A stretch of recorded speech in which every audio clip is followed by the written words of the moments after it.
કરજણથી બરોડાની વચ્ચે એક મોટો ખાડો પડેલો હોય સુપર એક્સપ્રેસ હાઈવે પર.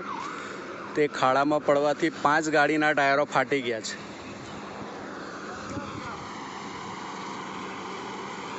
કરજણથી બરોડા જવાના ટ્રેક પર.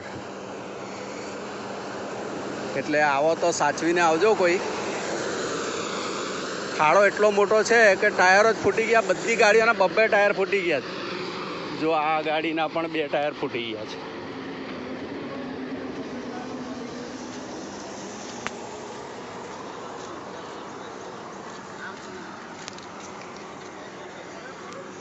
ખાડો એટલો ભયંકર છે કે 5 ગાડીના ટાયરો ફૂટી ગયા છે. એટલે બરોડા તરફ, ભરૂચથી બરોડા તરફ આવો તો કરજણના પાટિયા પછી સાચવીને આવજો.